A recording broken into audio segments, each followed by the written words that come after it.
All right, there he is. Hey, folks.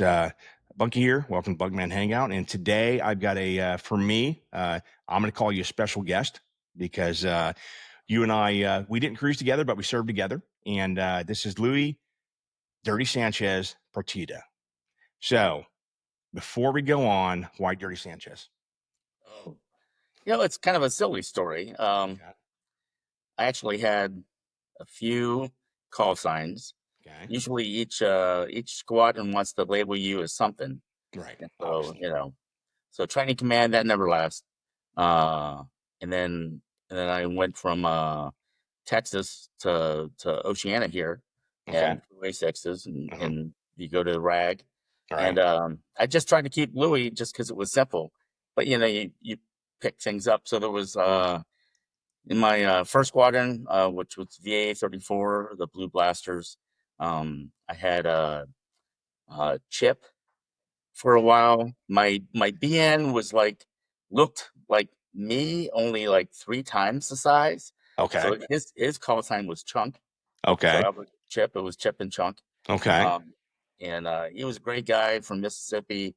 His name was Tony Shoemake, and but he was just a giant lug, kind of Okay. like a hairless version of the abominable snowman from Rudolph the Red-Nosed Reindeer. So he's just a big guy, and because you can't tell, Dirty Sanchez here is not a very tall individual. No, No no, offense to you, but you I might be the shortest Navy pilot ever. that's right. So Okay. so I barely made the measurements to fly the A4. So Okay. And so that cockpit I know was small. I mean, I never Yeah, flew and it it, was but weird the way it was set up because it was very narrow, and the pedals weren't all that adjustable.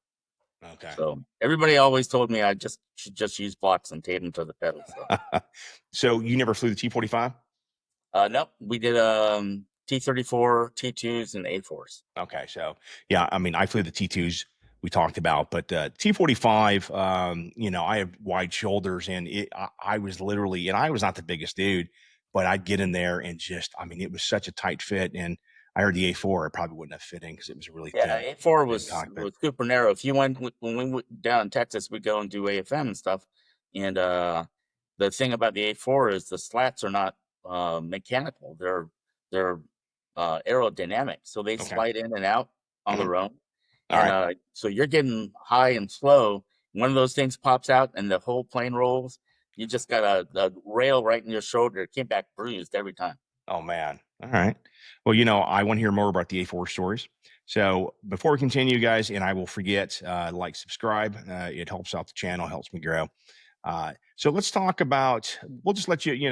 We know we didn't finish the call sign, so we'll finish the call sign and then just go into where you're from, and then your career path to become a naval officer, and it's your first aircraft that you flew.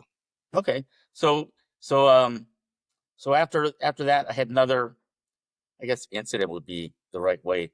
And my call sign turned to 4x4. So there's a reason for that.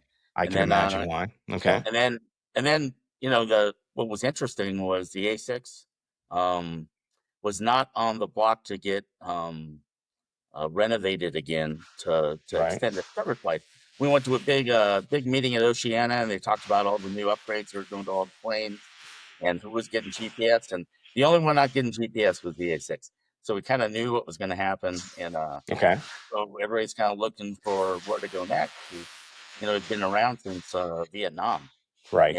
and the community was pretty strong and pretty deep locally Okay. here.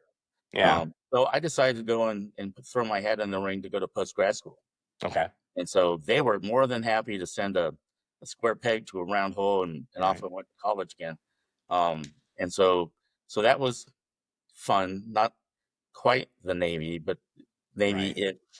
Okay. Um, and then after that, um, I owed them time, and Right. so they said, "Well, we're gonna make you pay it back by going to sea." And so originally we were gonna go off a carrier in San Diego, Okay. um, but before those orders got cut, they ended up sending me out to replace an A6 guy out in Japan. All And so I right. did a 2-year tour out in the on the Indy out in Japan. Okay. So for the flag staff there is the strike ops officer and the TLAM officer, and then coming back, my admiral was like, "Hey, Louie, whatever you want to do." And I'm like, "Well, I'd like to go flying again." He goes, "Let me pull some strings. I'll get you an F-18." I'm like, one, it would be great, but now I got kids, a little bit older, and Right. I know that you know, once you've been around a little bit and you've seen how the communities work, Yeah. if you get somebody forced in, you're basically taking someone else's slot.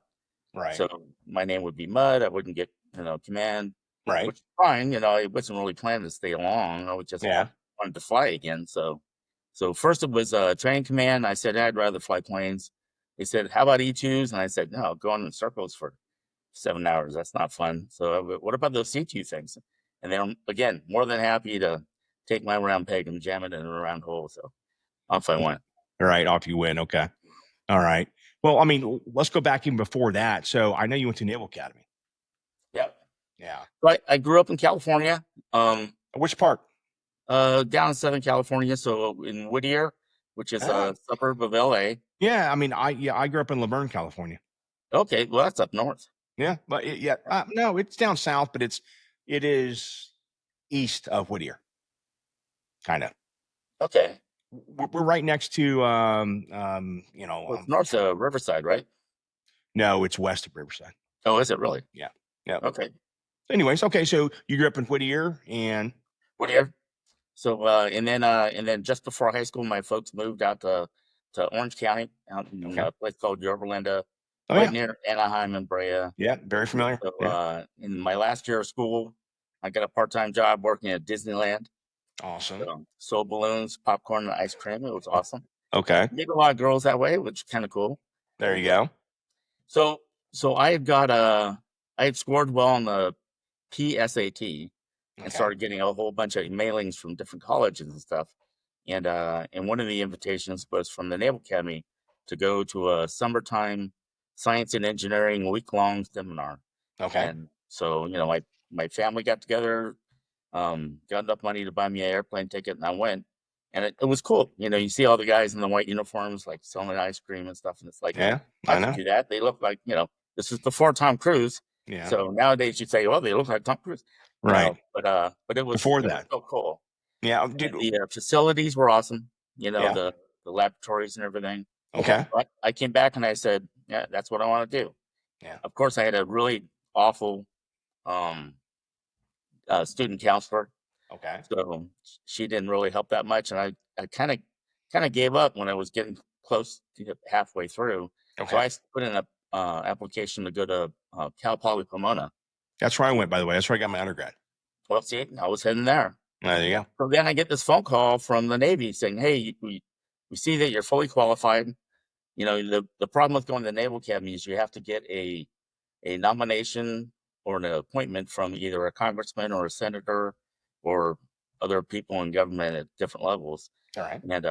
And so I did the interview with my congressman. He had 400 kids apply just from our little Yeah. section of California. Um, didn't get it, so I thought that was over. And then I get this phone call saying, "Hey, we have this other school you can go to. It's a prep school. Go for a year. If you graduate, it's automatically you go right to the Naval Academy." So I Oh, said, I "What the didn't know heck?" that. Okay. So out to Rhode Island I went. And so you did a year there, went to Naval Academy. What was your major? Uh, it was aeronautical engineering. So Really? yeah, it And doesn't seem like I'm that smart, but I barely made it. It was yeah, who okay. knew? Yeah. Yeah. Okay. Yeah, but I mean, even though you barely made it, did you get selected for aviation? Which each class there's generally about 1,000 mids per class ish. Yeah, I think we started off with about, I want to say it was like 1272. And then Okay. you lose a bunch through attrition, so you end up uh between 8 and 900 Okay. graduate. All right. All right. Um so I mean, yeah, still good and enough to get the selected. Yeah. grades there are a little bit different than civilian college. We have military scores and all that stuff. Yeah. And Yeah. our loading is a little bit ambitious. Okay. So I think I had close to a 3.0 maybe. Okay. So I mean, a 3.0 from a school that's difficult and in aerospace engineering, dude. I mean, in my book, that's pretty damn good. well, I tell you, the one thing that kept me in school and kept me trying was I was on the offshore sailing team, and Okay. which was odd because I played soccer all through high school and played Mhm. soccer at Naps. All right. And I was going to try out for the team at Navy. And one day I'm out there jogging around the yard during the summertime before the entire brigade comes back, Mhm.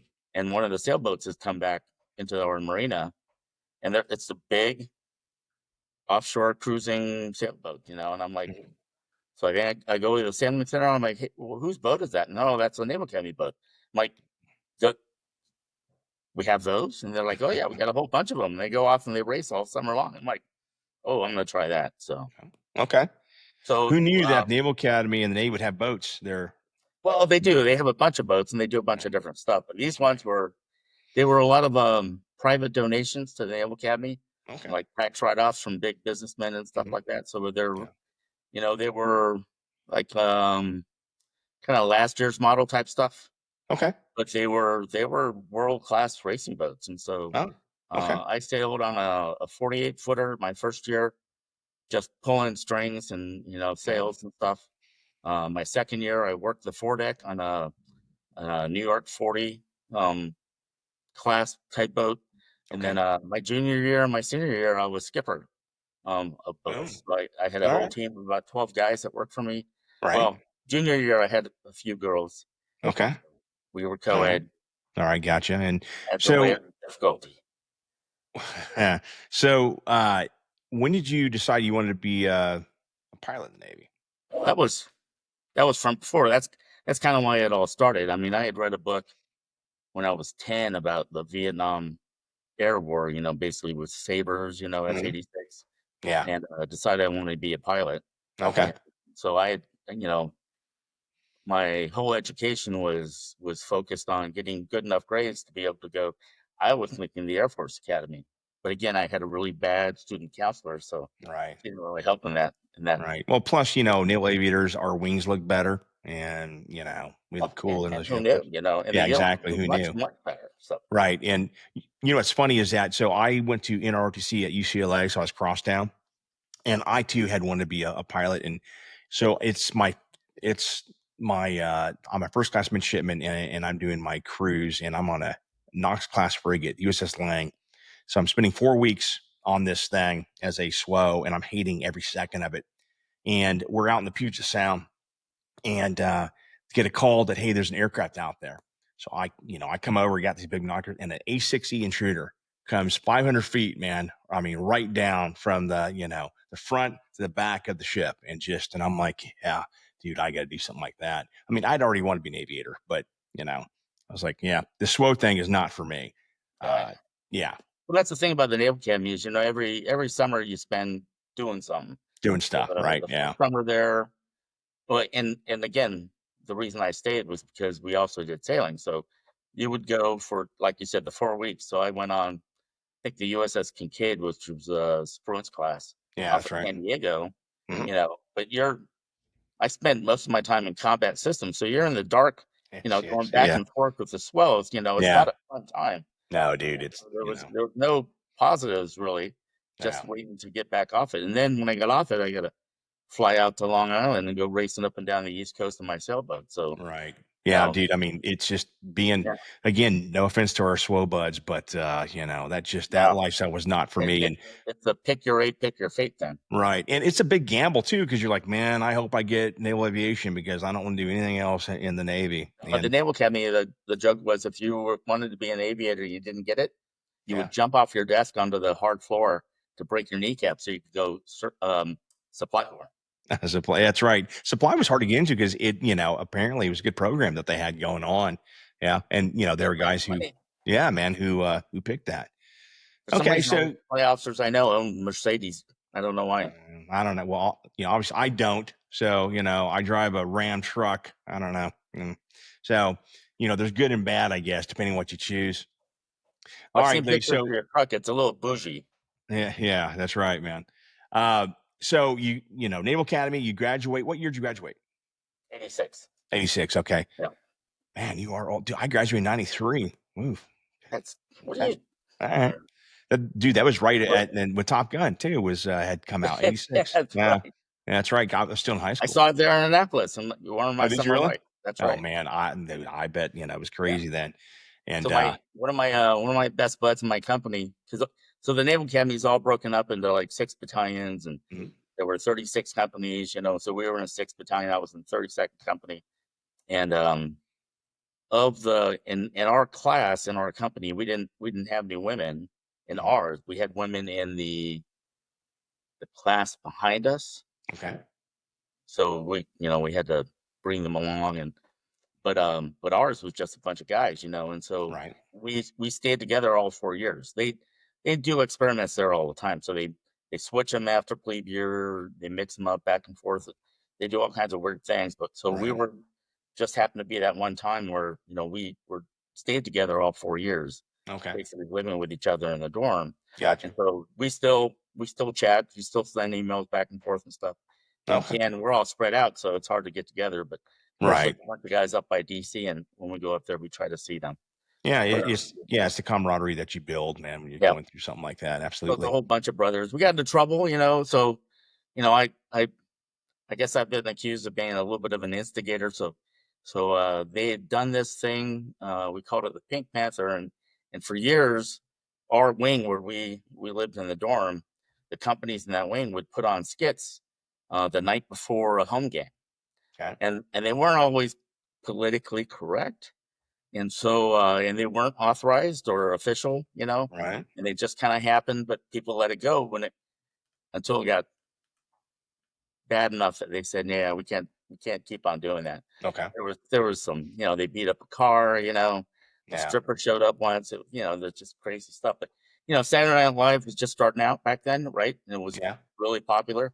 So we Right. did a lot of things kind of on that, there was Land Shark, and there was the Gotcha. Carrot Yeah. Man, there were all kinds of little things that we fit into vignettes. Right. And so our junior year, they decided they're gonna battalion officer says, no eighth wing players this year. We're not Okay. doing that. It's done. And so we said, okay. So so I come up with a grand scheme. I'm like, you know what? We can't just let it end, right? Mhm. Because there's a mascot, and that's who the Pink Panther is, and it's this guy. You can't tell who he is because you can't see his face because he's wearing a midshipman overcoat and a fedora. And the Okay. idea is to start the whole thing. The music plays, and somehow he gets to this lamppost across the street from our building where the parking lot is, and that's where he put on the skits. Mhm. And he sits there and smokes until the show's over, and then you have to get him out of there. So Okay. every company tried to outdo each other on delivering him there. Like one time they came down a guy wire, one time a limo comes up and drops him off. There's all these, you know, try Right. to come up with intuitive ways of how to get the guy there and Right. keep him there. So I'm like, well, if we're gonna end 18 players, we have to kill off the Panther. You Mhm. can't just let him be out there somewhere. So Right. so we come up with this whole skit based on the battalion officer having this what was it? It was a specialized weapon, anti-morale weapon, and he was going to gun down the Pink Panther with it. And so, Okay. unfortunately, we played the music too long, and so they were able to track me down in the upstairs room with a stereo blazing through the windows. And about halfway through our skit, they busted us and Right. on and scratching the records and all that stuff. Right. So we all get fried.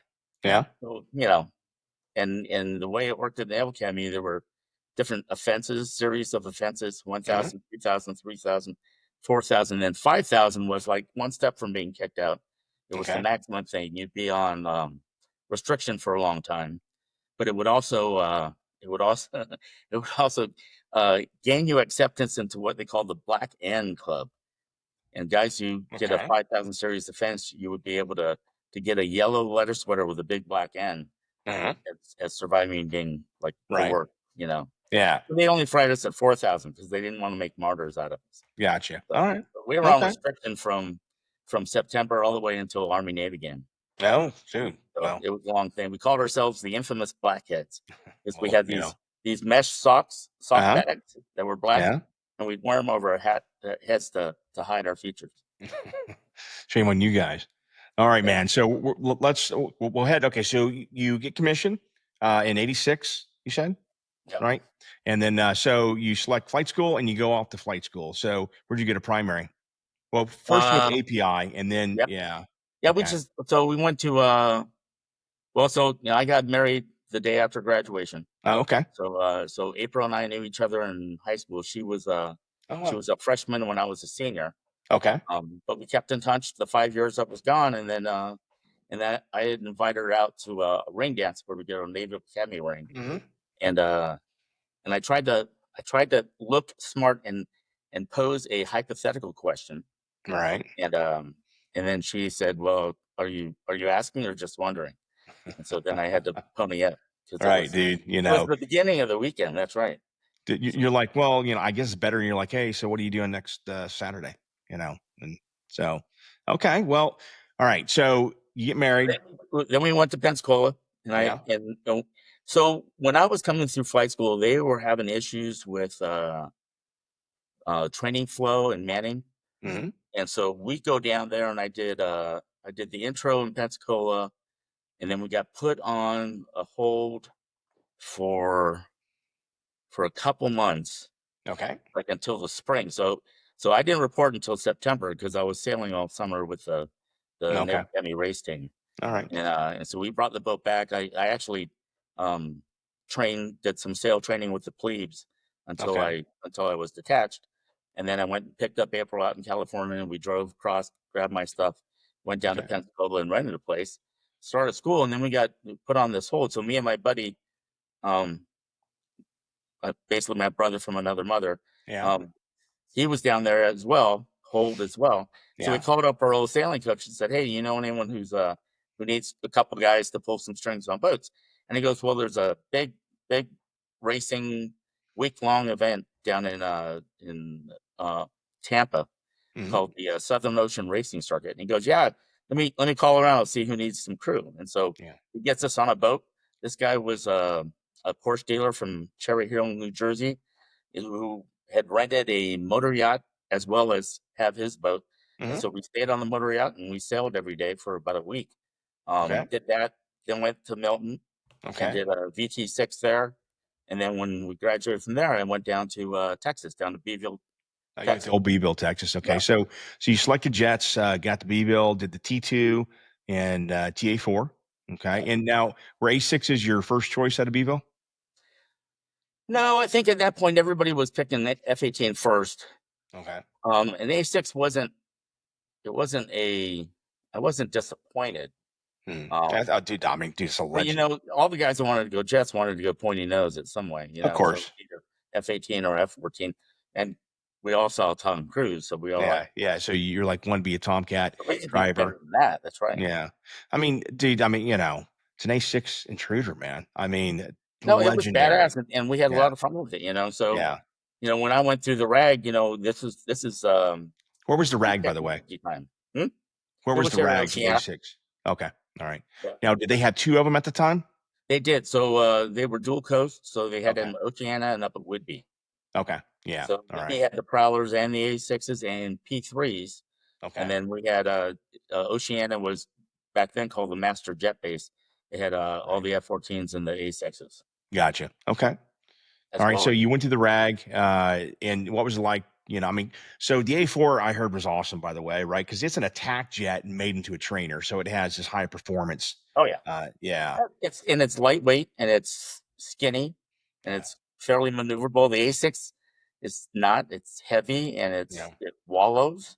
It's Was got it plenty of slow? power, because it can carry like Yeah. a It shit carried a ton, I shit think is ton. what you say. Yeah. I mean, So, when it first was designed, you could carry 30 250-pound bombs.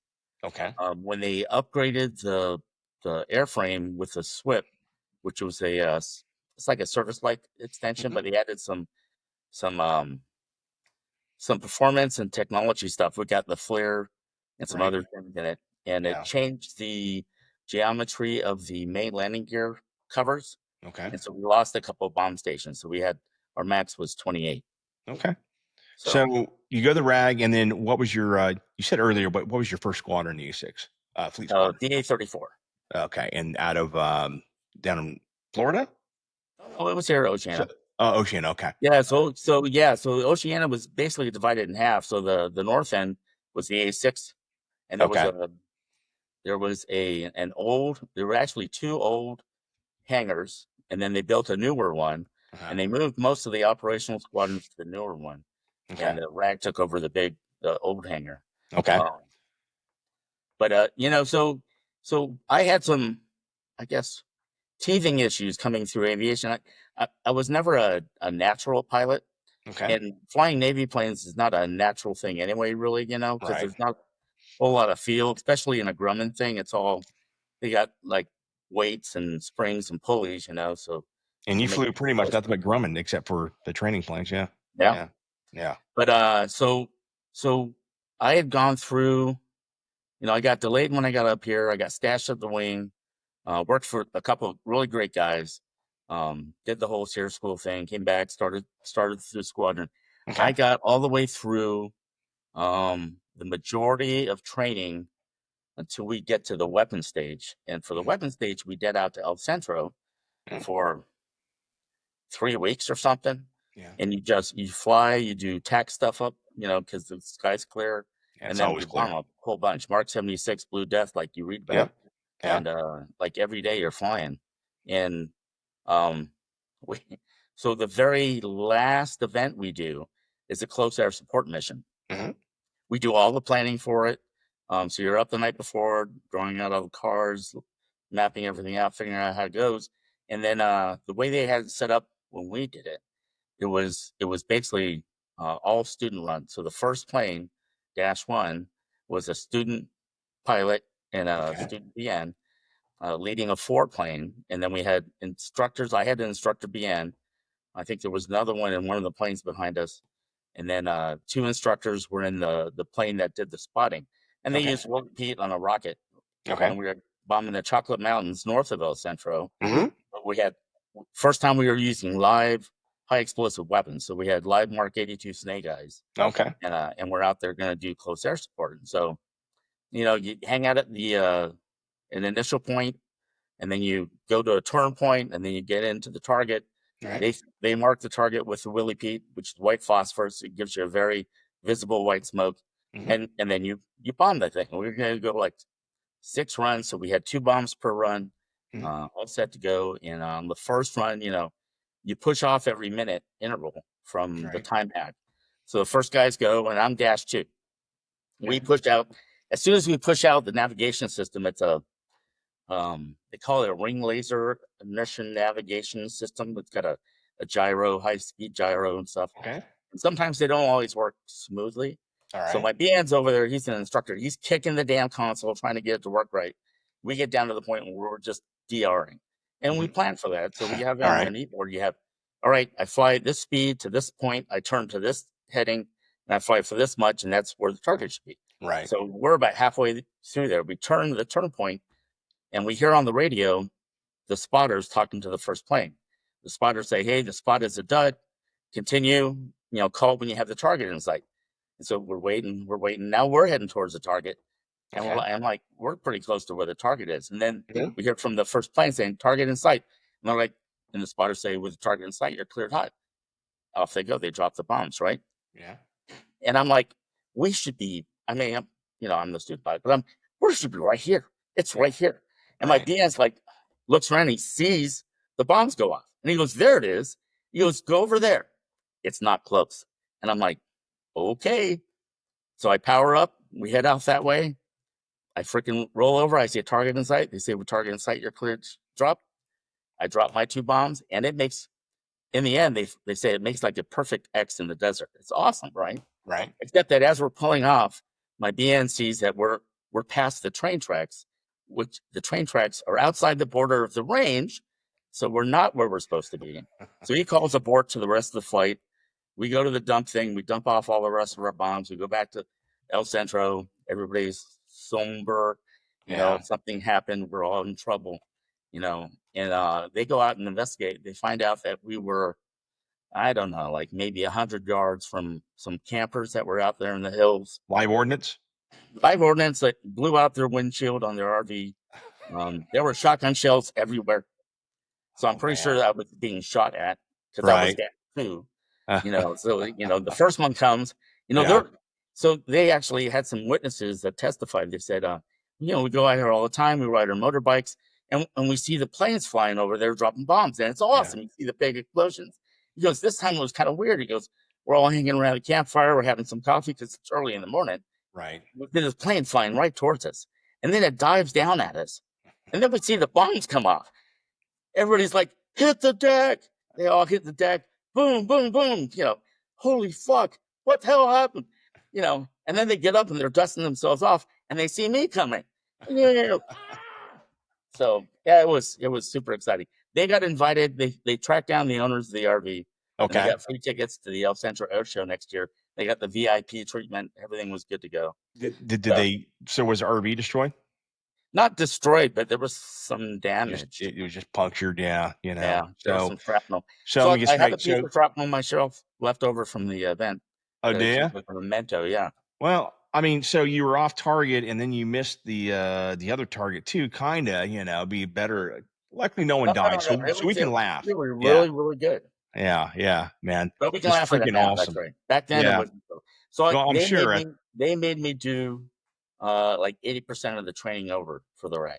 Oh yeah, because you Yeah. have it all. Yeah, dude. I mean, is what it is. But Yeah. so, all that right. was So that was the first board okay, that I had to yeah, go through. right. And so you get past that. Hey, you're flying, and you do a 3-year stint with your first. Yeah, because it took about 2 years to go through the rag. We were here Yeah, about 5 years. So and 3 years through there. Great okay, tour. We went up to we were on the Eisenhower. Um, that was when that whole Saddam Hussein stuff was starting. okay, So we ended up spending, we didn't stop in the Med.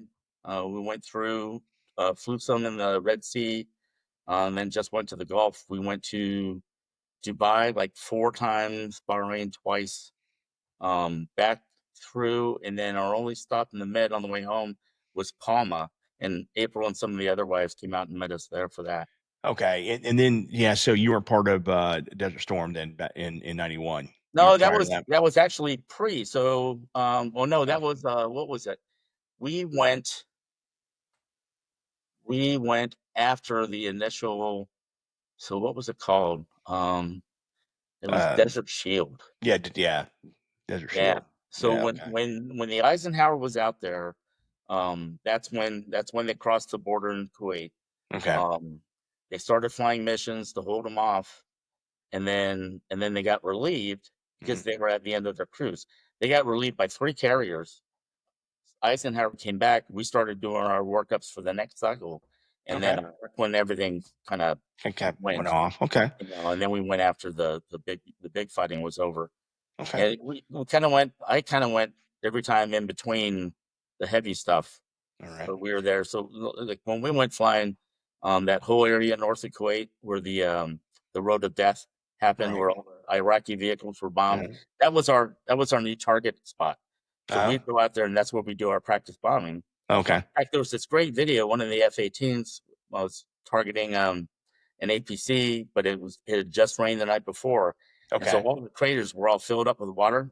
oh, And they're looking at the videotape afterwards, and they're like, "That's what is that debris flying around? There's something weird about it." And it's like yeah, they they they are able to get the guys at Civic to zoom in, and it's camels. Camels were drinking the water in the pools, and so when the bombs went off, the camels were flying through the air. man, I thought it was just water, but it's camels, dude. Yeah, Was it camels yeah. or camel guts? It was, there were pieces. Probably both. So Yeah, it was dude. bad because, the only camels in that part of the country are like royal camels. Right. That. Yeah, Yeah. Okay. there was some. So you're That was dropping bad. bombs in RV parks and killing camels. All right, got it, man. Hey, So when you're a attack guy, you gotta be yeah, flexible. dude, you got to do what you got to do. But we did. So I did get to shoot the very first operational laser Maverick. So Oh, on the way sweet. back, we went through Oman, and All I right, went to a been thing there. there. Yeah. And more stories about Oman. There's some funny stuff that Oh, happened down dude, there. I'm sure. They Yeah. I had mean, one of those Star Wars Canyon. mhm. Yeah, no, mom. Yeah, I Yeah. know. So I mean, you I go never out, flew it, fly but through I'd the heard target about it. area, and Yeah. then on the way back to the coast, a river heads it out to the ocean. And Yeah. so you would fly down there as low and as fast as you can. Yeah, the Hornet guys would talk about it, like, hey, man, when we were out, guys doing some operations at Oman about the canyon that they got to fly in, man, that's Yeah. pretty badass. So you do that tour, and then what is your first shore tour? Is it a flying tour?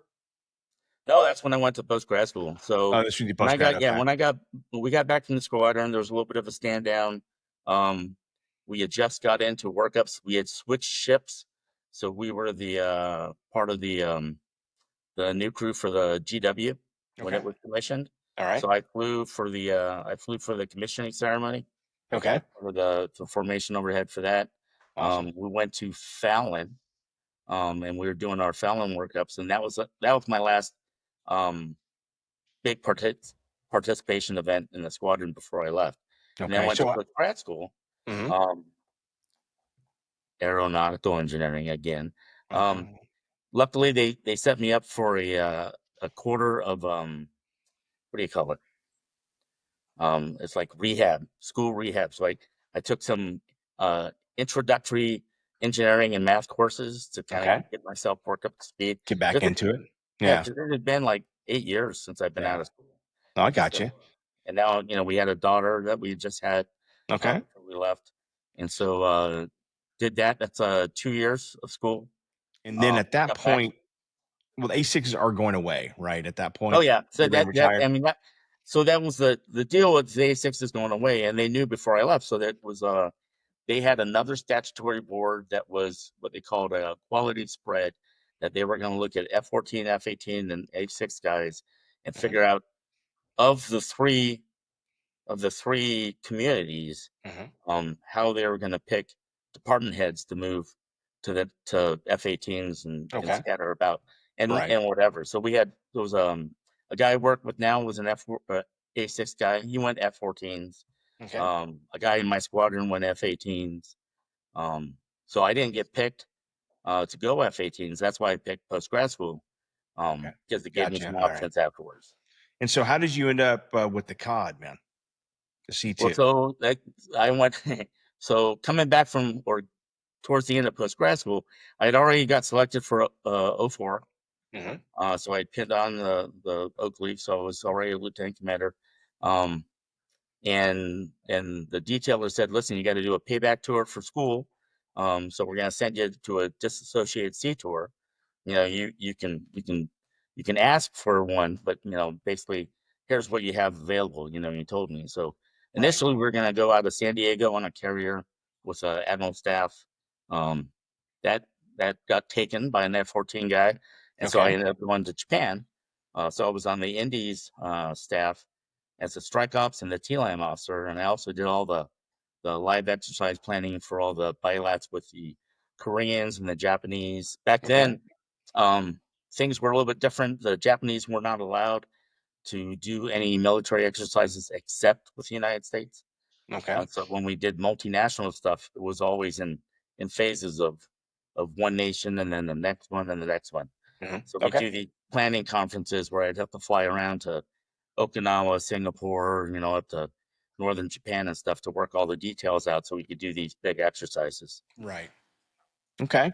So you select C2s, and uh from okay, so that's your like a non-flying tour, I suppose, right? Yep. Is what you're on staff, and then they send you to Vita 120. Yep. And as you know, at this point, you're not going to fly E2s. You're going to fly the C2 Greyhound. Yeah. The COD. No, Okay. that was the deal I made. So, when my admiral asked me, what I wanted to do, and I told him I wanted to fly again, he said, "Well, let me call a detail and we'll work something out." Yeah. And so you stuck with the detail that was your original um community detailer. So I'm actually talking to the guy who used to be the A6 guy who's still Okay. the Prowler detail, and he's Right. he's looking for widgets, what he can do with me.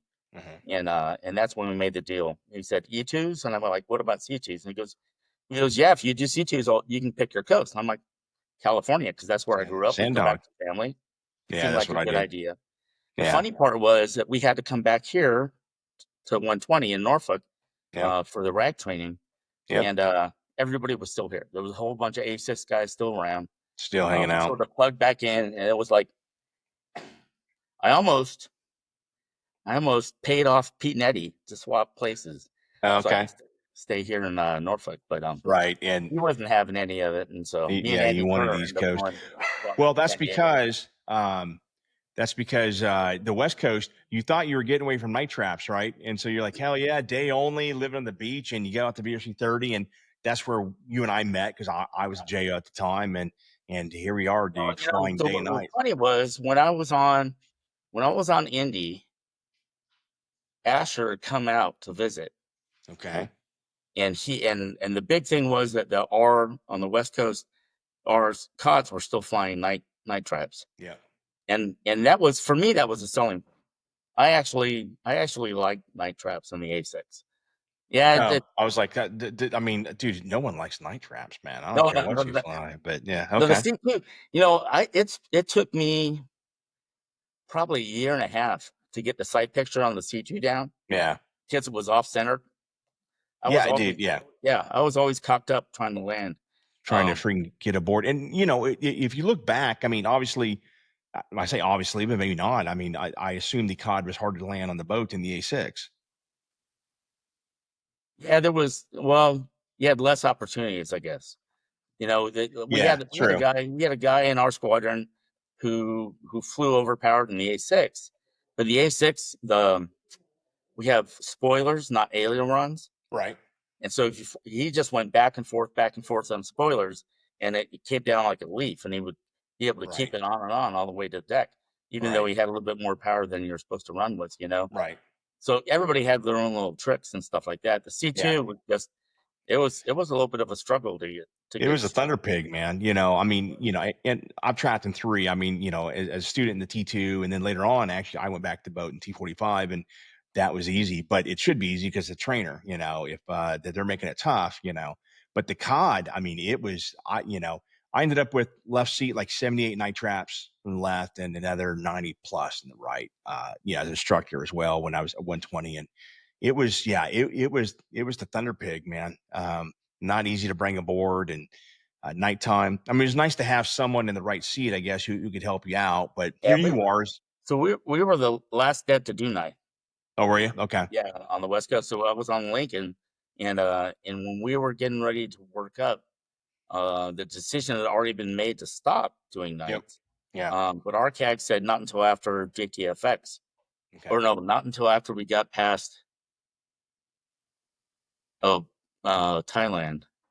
Okay. You So guys because stopped at we that had point. we had made the argument up to AirPac, and AirPac kind of agreed that you get more availability aircraft wise Uh-huh. by working from the shore. Just Yeah. because you have the resources, you don't have to look for elevator runs to spin the Yep. prop. All these things that come to play. Yeah. Um, and I told them the numbers don't lie.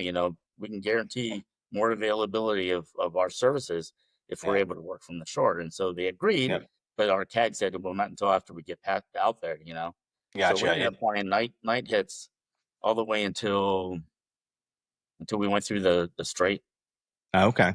What's funny is that, so my first deployment, we stayed on the boat, day, night traps. And then the second deployment, we stayed in the boat for half the cruise. And then it was like, okay, now we're going, you know, day only and all that. So I thought, hey, that's the end. And although I didn't want to go the rag, I go the rag. And because Det 5 was still trapping, they had to make sure that every student that came through at 120, so they all had to go to night, and then they would choose, whichever guy was best to go out the Det 5. So Yeah. then I ended up getting more night traps, things that I didn't want to do. I will say though, night traps make you a better ball flyer. The reason being is because you have to practice more. So, Well, for and you example, can and you can focus better. yeah. I There mean, dude, are less distractions. As yeah. far as I mean, plus you're scared. At least I was always. So you're kind of bored, and you that know, the sphincter tightness helps you. yeah, absolutely, man. And so at the end of my first cruise, I mean, dude, I had like in left seat, I had over 100 traps, man. Right. And then when I was in OIC, we had a guy come through, and at the end of his of our first cruise, his total traps, that's including like T45s, was like 33. I mean, Yeah. and he was a weak ball flyer, and it was a disservice to him because we just didn't get enough traps at that point. But the mission still got done, and and so I totally understand why we went back to day only and doing all that. I mean, it made sense, and Yeah, because we definitely never not flew. numbers. You have to pay for it, per diem and putting you up. And we were in Right. Bahrain, and we got pulled back, but we didn't get pulled back for any internal reason. So Hmm. when we had been in port there in Bahrain, or been on base at Bahrain, I want to say for 3, maybe 4 weeks, and the coal got bombed. Okay. And so this was the only time that satellite phone rang while I had it. And it was CAG, and he was like, "Hey, you got to pack all your gear up, get all your folks, and bring them on board tomorrow." I'm like, I got to do what? Yeah. He's like, yeah. He goes, it was a bombing down in Yemen. Now we're going to threat condition, freaking Delta, Hmm.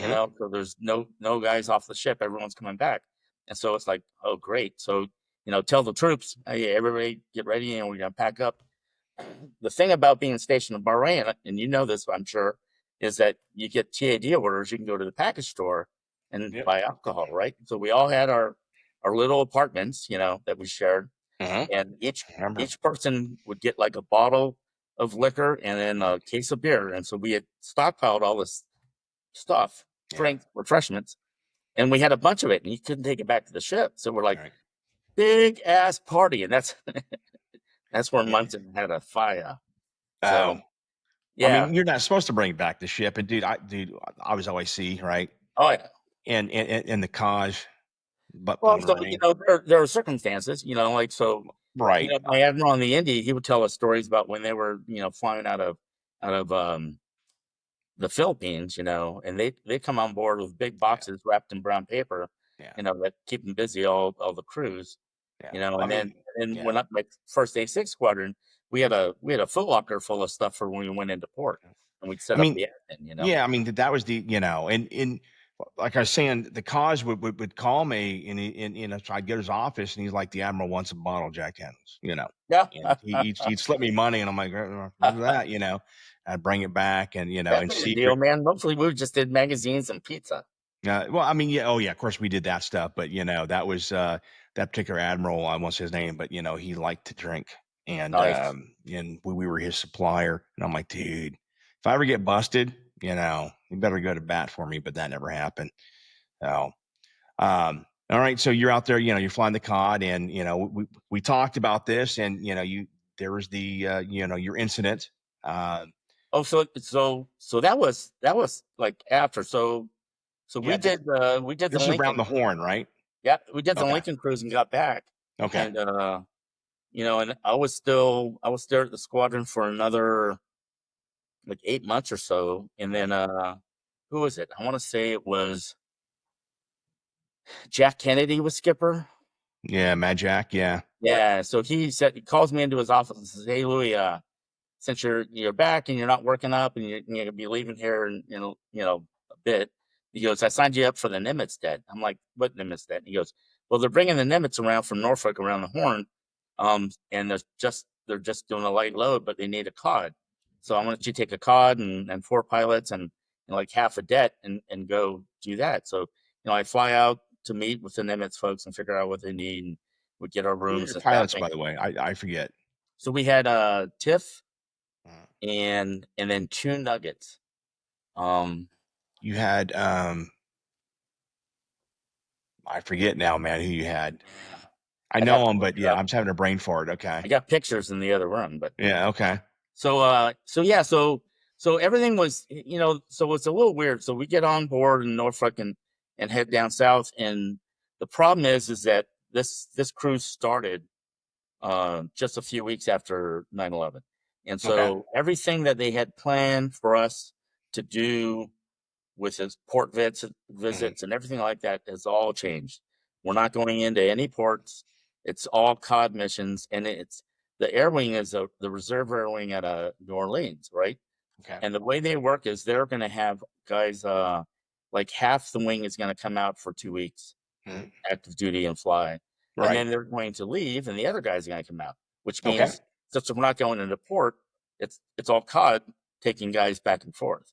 Did you guys have any jets? Do you have any Hornets or E2s or So just they C2s? had they had what did they have? They had 2 E2s, maybe three, and they had about, I want to say, like 20 Hornets, like two squadron. Okay, so they had several. Okay.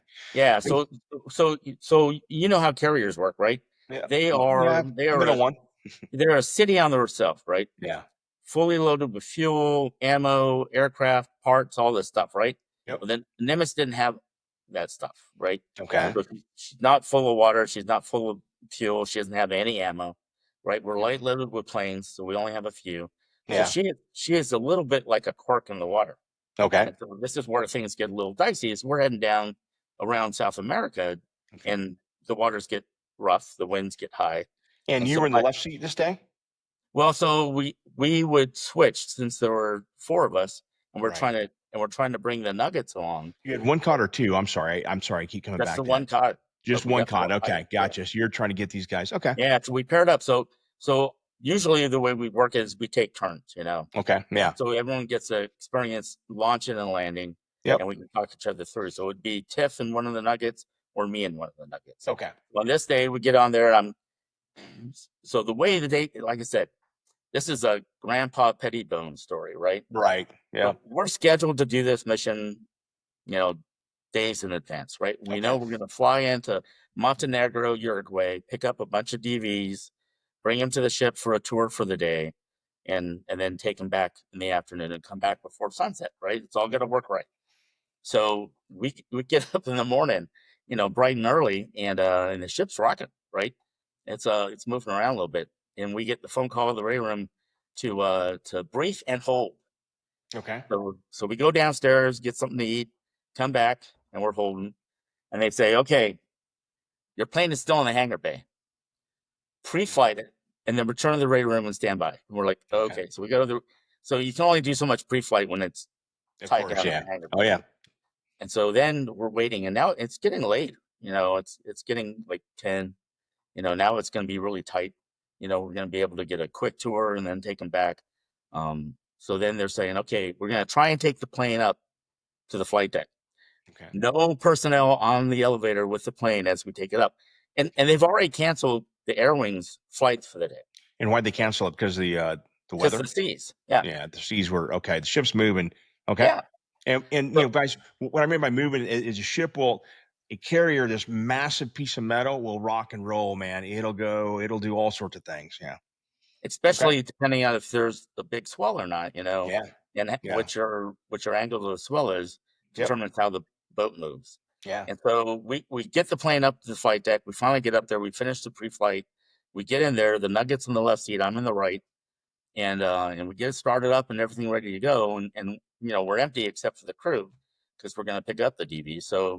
So taxiing to the bow for the cat shot, it's a little bit of an exercise because as the ship is riding through these swells, right, you've got to add power as you're going uphill and then ride the brakes as you're going downhill. And so we're slowly making our way up there, right? Was the deck wet at all? Was it There's raining? waves coming over the bow. Yeah, and the waves. little Oh, bit yeah, raining. it's that bad. Okay. So we get up there. Luckily, everything seemed to go well. I think they launched us on an upswing. So we got airborne fairly quickly. And then once you get in the air, everything's fine, Yeah. Fly out over there, land in Uruguay. You can tell the Navy liaison or embassy guy there was like, hey, we got to go, make this go faster. Get everybody on board, come back to the ship. They had launched an F-18 as an alert because a small private plane had come out to take photos. I guess they knew the ship was nearby. All right. So they scared them off. So they were airborne. All right. So we come in and now I'm in the left seat. Okay. So we swapped. And I'm trying to, instruct about what I'm doing as we're approaching the ship, when I'm doing things, what I'm looking at, to help school the Nugget a little bit.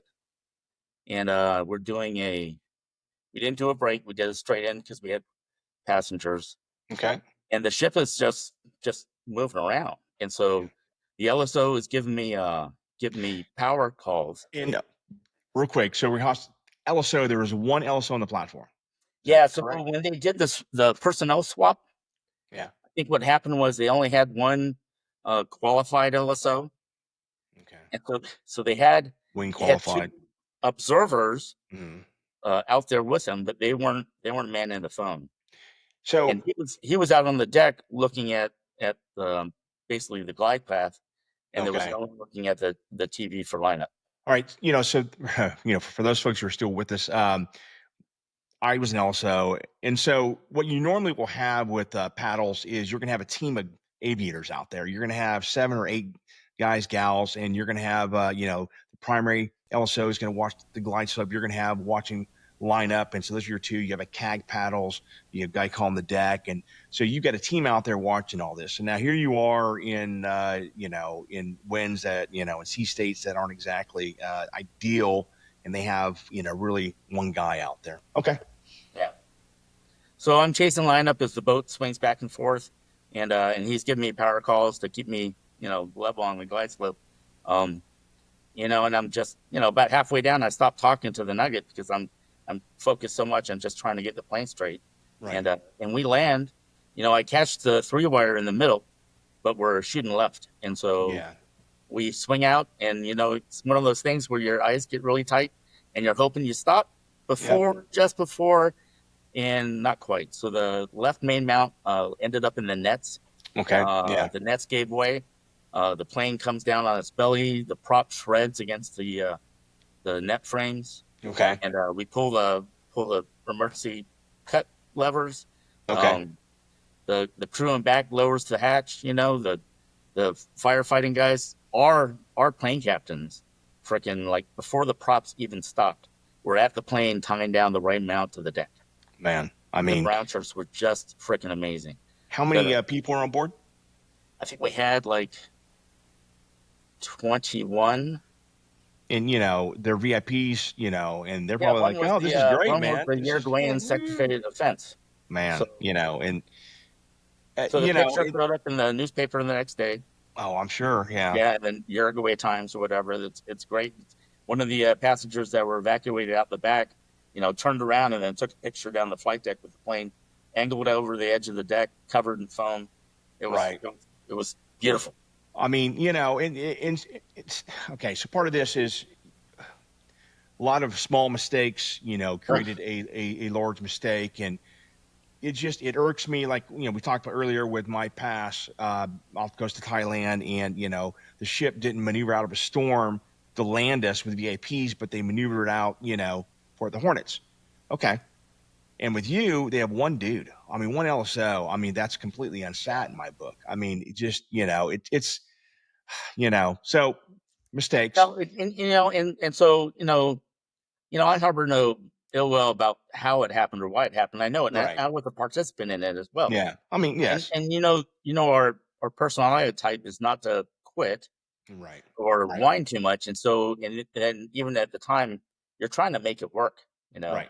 Absolutely. Which I think is what, like, quote unquote, saved us. I mean, dude, I mean, you guys are still here. In someone else's hands, something bad could have happened. You did the best you could under, a circumstance that was, set up against you. So, so you guys get off. So now, it's a mishap. Well, see, so here's the thing. So again, this was going to be my third board. So, okay. What happens in a situation like this is that you're temporarily, I'm assigned to this air wing, right? Right. Even though it's a reserve air wing. And according to the rules, the way it works is he's the officer in charge. So he establishes the board, right? So they hold a FNAB. Now we're not flying anymore because of the mishap. Right. And we're going around, we go around the horn. The ship ends up losing a RAN missile launcher and a bunch of life rafts and stuff. So we're heading back up the coast, and instead of, since we're not hitting any South American ports, all that DV stuff is going away. Okay. So they end up sending us to Hawaii instead. And so right now the plan is for me to get off in Hawaii and fly home to San Diego. But in the meantime, since we have weeks at our call, they're going to do this board. So I'm there in the room with Tiff and some of the other folks from the debt, and we're trying to look at the case and the evidence they have and figure out what we're going to do. We see the plat video, and it's crazy because you see the crosshairs moving around in a giant figure 8, and me just chasing it the whole time, trying to get down. Yeah. And it's like, that's not right. Someone did he give you any calls? I mean, not just power calls, because that's power, all I could see. Because he was out. You know how you stand out there with the phone on the oh yeah, I remember on the tow line there. Yeah. So he's not back at the console. The two other observers were back there. You would think you would have got that. Yeah. And and so, So the airman guys, they hold this FNAP, but they're reserve pilots. So Yeah. they're from New Orleans. So like 98% of these guys are actually airline pilots, right? Mhm. So they look at this thing as a like a CRF failure, right? Okay. Crew resource management, whatever. And Okay. so they look at it from that standpoint. So they hold this board, they weigh the evidence, and they recommend that they take my wings and DQ me. Yeah. Really? I never heard that. Okay. All Yeah, right. so it goes to air pack, and so I'm really a little freaked out about this whole thing because Yeah. this is again it's my third board, and I've been able to come back from the other ones. Right. So it's like you get your own version of PTSD. So Yeah. it's I get back and who is it? Flag paddles is Drew Basden, Aston? Okay. D-Woo? Okay. and so here's the funny part: is Drew is already scheduled to come to 30 and take my debt. Okay, Okay. he's gonna relieve me. So, and he's you know air pack paddles. Okay. So Is he he's an '05 at this time? no, he's still in Not oh yet. 04. Okay. Still 4. All right. So he's so I go talk to him about about the thing. He goes, yeah. He goes, so since they recommended um removal, we got to take it up to the boss. Yeah. You know, the air boss, and he goes, put your package together. I'll submit it to him. He'll review it and he'll make a decision. So they make the appointment. So I show up at AirPack, and Drew says, "Hey, just hang here. I'm gonna walk next door, talk to the boss, see what he wants to do." So he knocks on the door of the admiral, and the admiral says, "Hey, what's up?" And he goes, "Hey, I've got Lieutenant Commander Partida next door for the FNAB." Um, he goes, "Partida." He goes, "Which one is that?" And he goes, paddles to the, you know, paddles to the deck, paddles to the deck. And he goes, "Oh, Yeah. that one." He goes, "Tell him to get back to work and tell him to CQ right away." And that was Awesome. it. That was my Yeah. interview. I didn't get an interview. I just got told to go back to work because Okay. they Just saw the thing and they said, "Yeah, this is yeah, fucked up." get back to flying. I mean, I would not have dreamed, dude. I didn't know they even did that to you. It Yeah. blows my mind, given what was going on and what happened and the things stacked against you, that they would even recommend a B2. I mean, probably 2, basically. Yeah. Yeah, that's insanity to me. A4, okay, fine. We'll just go back to flying, man. There's some pilot error there, and then back to doing your thing. And really, when you're on those things, you look for trends, and so especially with that, you're going to look for trends at flying behind the boat. And as far as I knew, and everyone else knew, you're fine flying behind the boat. And Oh, all it takes is that no, one moment in yeah. time, man. Yeah. And I'd done So, the debt already, there and yeah. back. Yeah. So like, there were some mitigating circumstances, and Yeah. luckily they gave me so I actually flew with the squadron even after I left. I was over at FaxFac. How are you? Okay. So many guys were on debt for the war Yeah. that I ended up being an instructor pilot there at 30 while I was out of the command. Yeah. Okay. So in the end, how many flight hours did you end up? A6 and C2, and how many traps? Oh man, I would have to get out the book. It was I added it up once.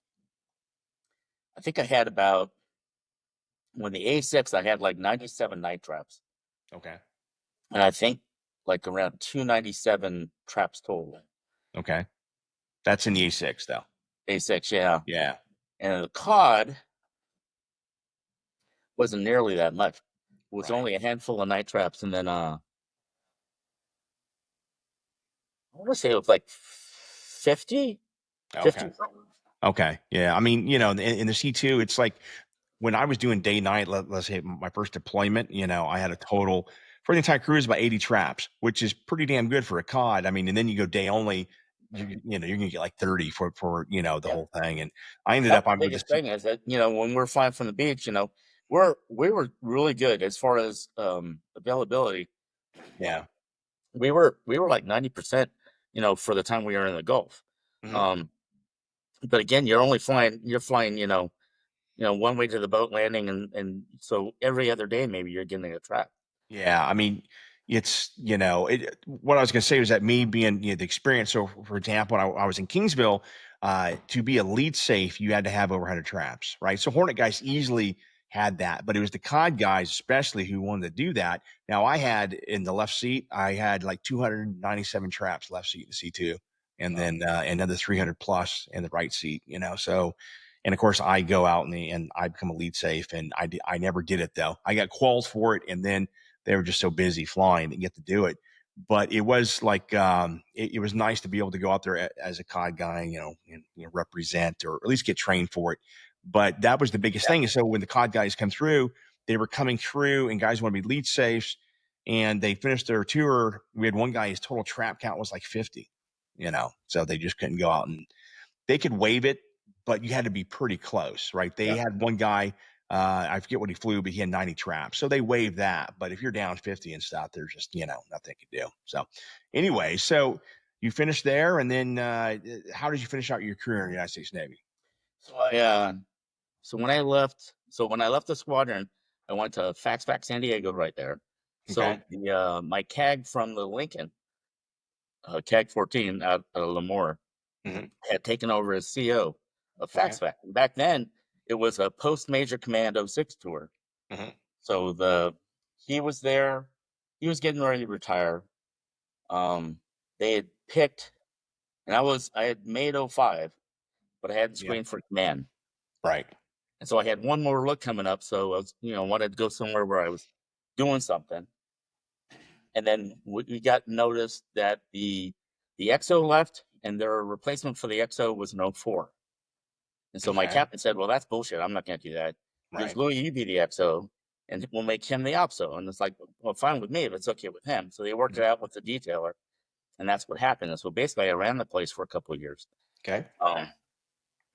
When I left there, the detailer was like, "Well, you're an 05. You know what that means?" I'm like, "No, what does that mean?" He goes, "Sea tour." I'm like, "Oh, goody." He goes, Oh. "Pick your boat. What do you want to do?" I'm Non-flying like, sea tour though, right? "Nah, You have to fly? no." Yeah, I'm saying no. So I'm saying it Yeah, was a yeah. This non-flying. is Yeah. it's like Yeah, it's once you hit like 05 another and payback if you type don't thing. Yeah. stream, yeah, they're It was very, like very Black Ops, few. Air Ops. So I ended up Oh, being the yeah. first direct report mini boss. Oh, okay. All right. So yeah, back before me, they would pick up post command 05 Yep. as mini boss. He would serve as mini boss for a year and fleet up to air boss, Yeah, and that's that what would they be did a when I was, 2-year yeah, tour. that's what I remember. And Yeah. so they were running short of post command 05s. Okay. They were all getting out for the airlines, Yeah. and so they said, "Oh, we'll change it." So I went for 2 years as mini boss on the Enterprise. Okay. And did you retire from there then?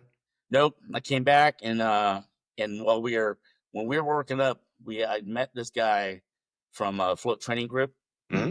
who was the lead air trainer. Hmm. So they do Testa and FEP and all that.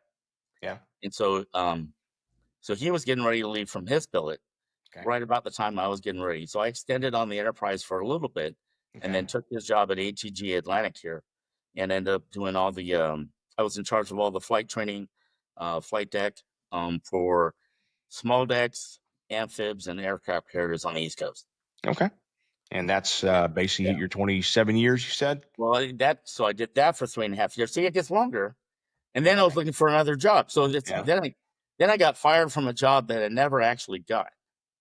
So I was Okay. looking for somewhere to go after ATG, and I knew it was going to be my last one Hmm. because I was already at like 25 or something. Okay. So 28 is the max. So I figured, hey, we'll do one more job, then I'll go back to college on the GI Bill and figure out what I'm going to do next.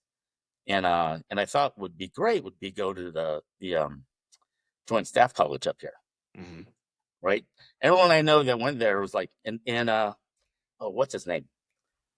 The guy who was skipper after Jack Kennedy. Uh, It wasn't Joe. Maybe it was after Joe. It was like between what, Joe Marge? and Large Marge? Not Marge. No, I think So it was before Mad Jack, and then you had Philip. JoJo. There was And Phillips. okay, yeah, yeah, because yeah, his Yeah, tour. I'd left the squadron when he was. Yeah, that's right, Phillips. Okay, yeah. yeah, So I ran into him. So he was an instructor at the Joint Staff College. And he said okay, it was freaking awesome. And I'm like, okay, I'll look for that. So I asked the detailer, and he goes, "Well, I don't have any of those billets open." He goes, okay, "But I got the OPSO billet at the college." I'm like, OPSO. I could do OPSO all day. He Okay. goes, okay. So he sets it up. So I go have an interview, and I'm like right in the middle of training up another carrier. So back then we're wearing blueberries and stuff on the ships, and Right. so I go in the morning, have the brief with the ship CO and the admiral and everything about how we're going to do import training and what we're going to do when we go to sea and all that. And then I run over to the Joint Staff College to sit down with the lady who's leaving the job to Right. find out what's going on and meet her team. Right. So I think it's fairly casual. Well, it's not. And she says, "Do you want to meet the? I guess the executive director is the civilian billet underneath the president, right, of the college, Okay. and the president is active duty. Well, this guy's a retired Army colonel, and he's like a little bulldog. And I come in there, and you know what I'm like, right? So he says, he says, "Oh, Commander Partida, how you doing?" I'm like, "Well, I'm not doing too bad, sir." And he's like, hey, already you could just tell that wasn't the answer he wanted to hear. Well, And yeah. he goes, "Tell me about yourself." I'm like, "Well, what would you like to know?" And he's like, again, strike two. And he goes, "Let me put it this way." He goes, "You're not what I'm looking for." I'm like, "What?" He goes, "You know, I'm not taking this seriously. You look at you, you're wearing this dumpy uniform, you know, because he's an Army guy, right?" Yeah. He goes, "I'm looking for somebody to represent the school, and we have these distinguished visitors from all these different countries, you know, and you are nothing like a poster boy." And I'm like, "Well, you got that right." I'm Yeah. like, "Okay." And he goes, "I think we're done here." I'm like, "I think so." So by the time I get back to the office, the phone's ringing, and it's my detailer, and he's like, "What the fuck did you just do?" And he comes off the top rope on me and Yeah. starts lambasting me. I'm like, dude, wait a minute. Yeah, hear me out here. Here's what I was told. You know, when I finally got a hold of this lady, Yeah. because she was in the process of moving to Annapolis, she was Yeah. taking some admin job up there, and she's not even a grad up there, right? Right. So she just happened to come back this week, and that was when we're going to do our quote unquote turnover. He Yeah. goes, she said we're going to have this meeting. I go over to this meeting. I'm in the middle of training the ship, you know, so I'm in my working uniform, Right. and apparently he was expecting me to be there for an interview. And he goes, and that's not what I was told. And Yeah. if it was supposed to be that, and I was told, things might have gone different, but he's not looking for an operations officer. He's looking for a protocol guy, and that's And not and he was a full bird colonel. former. Yeah, Okay. Because he was. Are you saying he was a contractor, he's retired? like a Okay. lieutenant colonel or colonel army guy. Okay. No, he's a Gotcha. civilian now. So Gotcha. yeah, Civilian. Yeah. yeah. So he was retired, but he's Yeah. he, he's still. You could just tell, man. The boots were black, the hair was short. You know, like I said, a He bulldog. obviously does understand naval aviators and naval aviation, especially being. I mean, you were obviously East Coast guy and then a West Coast, and you understand West Coast naval aviators. You know, the most laid back military dudes you're ever going to run across, man. I mean, just and and of course, had you known, right, you would have been all, had your stuff all Yeah, squared away. You wouldn't have shown up like that. Yeah. or I would have at least been prepared. Right. Exactly. Yeah. Yeah, But but I little wasn't did you know. prepared for any of that. So Yeah. anyway, so the detail was like, "Well, I don't know what I'm going to do with you now." I'm like, "Well, where's there an opening?" He goes, "Well, I got a spot at Navy Warfare Development Command." So that's Okay. where I ended up going. Okay. I did 2 years there and then left that. And then, yeah, retired. Yeah. Well, awesome, man. I mean, you sound like you had a very interesting career, going from, one with Naval Academy, flying attack jets, and then, going the C-2 route, which is, certainly different flying. And I think if I had like in your shoes and I was, did the tactical side, then yeah, I'd certainly would be like, yeah, man, let's check out. There's one NATOPS. There's not a bunch of NATOPS for weapon systems and all this stuff. So it's We COD did, guys. Yeah, but what's interesting is we did some interesting missions. So we did. Yeah, we did the long distance stuff with the extra tanks. yeah, You know, so we would train with that. I don't know that we used them, but you know, when we did our fly off, you know, we're planning to the Lincoln was heading back to Bremerton, yeah, and so we're doing that. You know, the point of no return planning and stuff like yeah, that. There was yeah. a time we were heading towards Hawaii, Hmm. and a sailor got injured seriously, and they didn't think they were going to be able to save him, Hmm. and so they had me figure out what needed to happen because he couldn't take a cat shot either. Right. So they said, what needs to happen for us to do a running full flight deck launch of a C2? And it's in the NATOPS. Yeah, it This is. is Yeah, I amazing, man. remember. Yep. You can do it. We worked it all out, figured out how much what the weight was to make it to Hawaii, how long it had to be, what the wind over the deck was, Yeah. came up with a whole plan. We didn't do it, just thankfully somebody said, it's a little bit crazy. But Right. I but mean, it was dude, gonna be I fun. mean that you are, I mean, yeah, I remember that part in ATOPS, how you did it and how the flaps and then standing on the brakes and going, man. I mean, it's gonna take some balls to do that. We used It to, was pretty we used to do pair don't lift and drops too. stuff. Yeah. The pair drops I always thought was fun. Yep. Some folks wanted it to go away and all that, but No, we did the seal drops. We went out yep, to Yuma to yep, the free flight school and did that. So there was yep, a lot of fun yeah. stuff. Yeah, we did the Halo and I think they were also down low. I don't know, Yeah. Lalo. Yeah, I have no idea, but we were doing all that. So I Yeah. mean, it was The Grand interesting. And Canyon when you could. do you know? So we flew over the Grand Canyon. Yeah, yeah, I did that too, man. And I actually, an interesting flight was we flew into Iwo, and I got to go around the island a few times, Oh, and that's check cool. that out. And I was going to say Russ Crowe and who was that? Kingston. They actually Oh, flew Kingston. from San Diego to Japan on the tanks On on the the extended back. Yeah, tanks. yeah, yeah. They did it, man. They went and refueled in Hawaii, and I mean, they island hopped, Yeah. and I'm like, dude, I mean, that's something I would not have wanted to do. But Rust, they picked Russ, and Rust, would never speak his mind anyway. So great guy, but Russ is like, Roger, you give me the order, I will carry it out. Right. I cruised them twice. I Yeah, think wasn't he the epitome of a country boy? He yeah, was just like, yeah, yep, yep, yeah. just put me in the right direction, folks. And dude, he was Naval Academy and finished number 10, right? And his Serious. yeah, and his GPA was like a 3.91, and I mean he was Dang. he was a smart dude, and he used to though I would come back like we roomed together, and I'd come in and he'd be naked reading a book in flip flops, but he'd stand up and he was a speed reader. And and I walk in one day, I'm like, it's okay if you put clothes on. Like, I mean, I have no problem with you maybe throwing some underwear on, right? I mean, walk Oh, in, he's just brains hanging, and nice. he was a little different, man. But yeah, he was a good guy.